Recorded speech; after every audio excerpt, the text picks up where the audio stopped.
Hello, hello. Welcome to another episode of the Golden Question podcast. In today's episode, I'm going to be answering the question why jobs aren't a good indicator of how healthy the economy is. So, first of all, I think we should just quickly talk about what just happened right now. So, Janet Yellen came on, I believe, NBC. So, she came on NBC and she pretty much was asked, will there be a recession? What is the Fed going to do? And what's her input? Now, she's obviously not a part of the Fed anymore. She used to be a Fed chairman, not anymore. Now she's with the Treasury. But because of the way the system is set up, the Treasury and the Fed are really intertwined. Unfortunately, right? The Fed is supposed to be independent, while the Treasury is, of course, really tied to the federal government. Is a branch of the federal government. So they're not supposed to be together. We're not supposed to put them together. They're not supposed to be in the same room. They're not supposed to talk because you don't want the Fed and the government to collude on policy that may put the the population, the citizens, at at a downside as opposed to doing what's good for the federal government, if that makes any sense. So you don't want the Federal Reserve and the Treasury to make plans together, right? You want the Fed to be independent. You want the Fed to do what's best for the economy as a whole, even if it means sacrificing the interest of the federal government. But of course, that's not what we have today. But anyway, she was asked about her input, and she pretty much, as they did with inflation, right? They changed the definition of inflation. We've discussed this in prior podcasts before, how inflation, the definition of inflation is an expansion of the money supply. You inflate something in three-dimensional space, and what is that? It's the amount of dollars there are in the system. The definition of inflation isn't prices going up or down, right? It doesn't make sense to inflate prices. Prices are two-dimensional. They can only go up or down. So you're using a three-dimensional word to explain something that's two-dimensional. That doesn't make sense.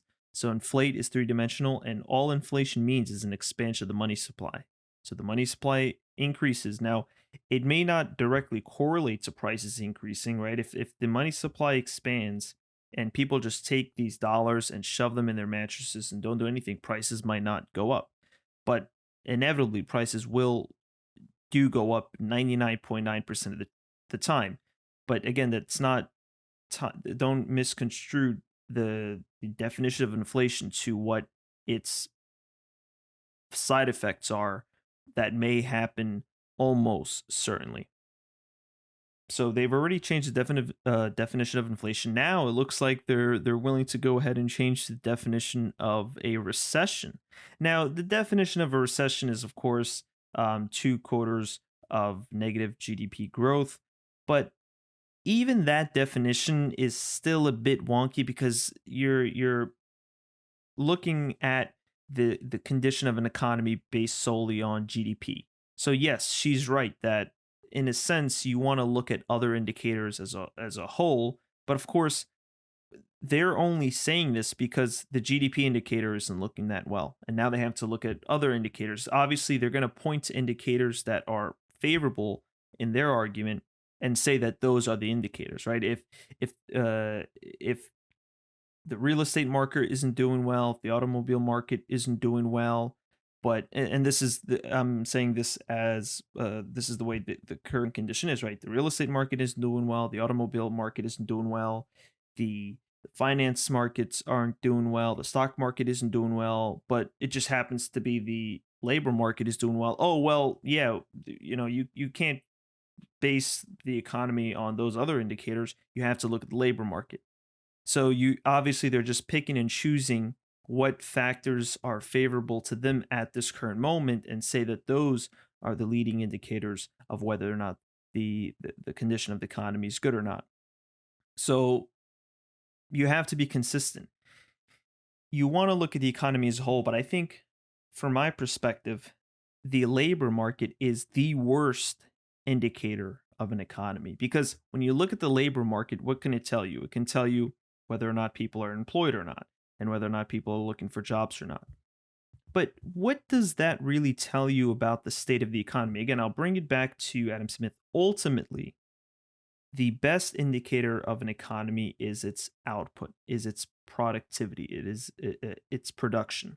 And GDP does that in a good way. But the problem with GDP is that it includes non physical production of goods, it includes services and it includes financial assets. So the GDP can get misconstrued as well.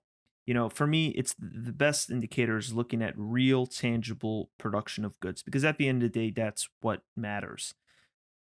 You need goods to provide services, right? You have an economy, it can output goods or it can output services. But ultimately, the goods are the most important things because without those goods, you can't even provide the services. And you can provide the goods without the services, but the goods is ultimately the foundation for the output because the goods will allow you to produce even more goods and will allow you to start producing services. So non physical um, output. So bringing it back all the way to Adam Smith, right? You judge an economy by its production, by what it can produce. What is its production output? How productive are its citizens in producing goods? Now, you want to look at efficiency also, right?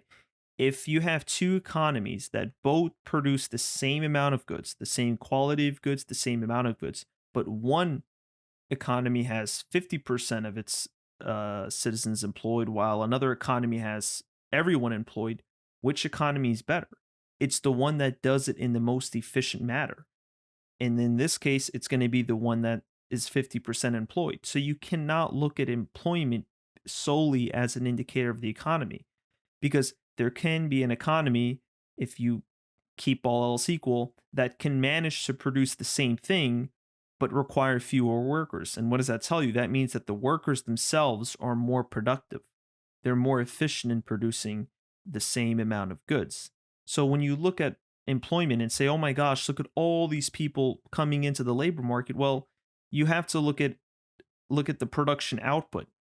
We have all these people coming into the labor market, but are they producing anything? Yeah, they're working, they're employed, and now they're thrown into the statistic.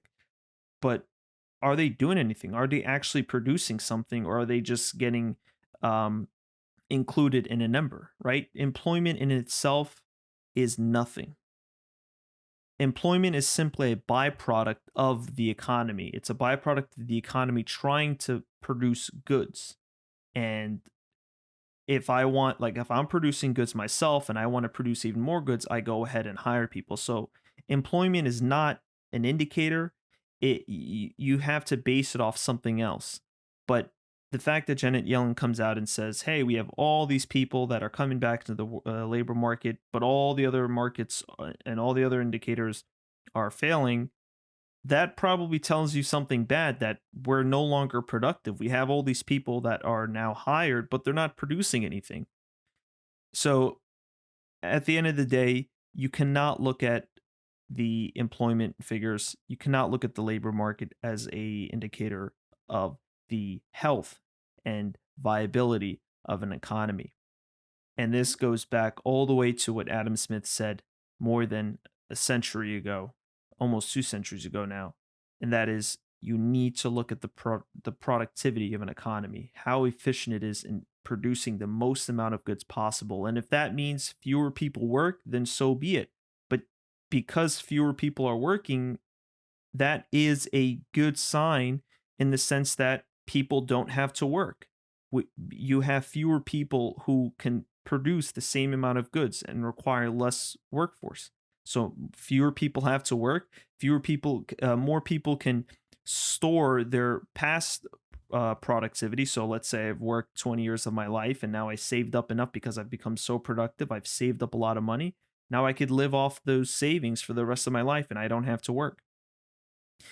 When you look at the numbers now, you see a lot of older people going back to work, forced into the work market. That's not a good sign of an economy. When you have a bunch of people that are supposed to be retired, that are supposed to, live off their savings, and then they're thrusted back into the labor market, that's not a good sign. Yes, the numbers go up. The labor market looks like it's more people are working, but what's the quality of these people? Who are they? And what you find out is they're mostly retirees that are now can't live off their savings because inflation is eroding away their pension, eroding away their retirement. The market's down, all their 401ks are going away, and now they're forced back into the workforce. That is not a good sign. That is not a sign of a good economy. And so when you want to look at the condition of an economy, you have to look at its production output. And as far as the United States is concerned, we have none. We do not produce anything. Matter of fact, we imported more stuff in the last 5 years than we have ever e- exported in many decades.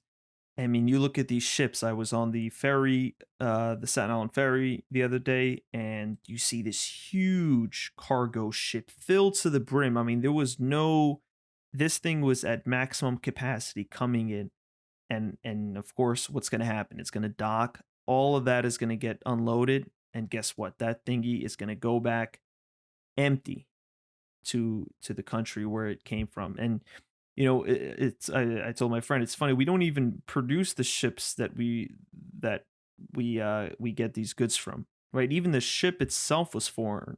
So not only do these other countries have to provide us with their goods, but they also have to provide us with the means to ship them over here. We couldn't even have the decencies to build a ship to say, all right, can you give us these goods? And you know what? We'll give you the ship so that you don't have to make your own ship. No, you have to make us your ships, and you have to make us all these goods. So it really shows how bad the state of the US economy is. And again, the only indicator that has still to this day proven what the actual condition of the economy is, and that is its productive capabilities. If a country is not producing goods and services, it is not healthy. Thanks for listening.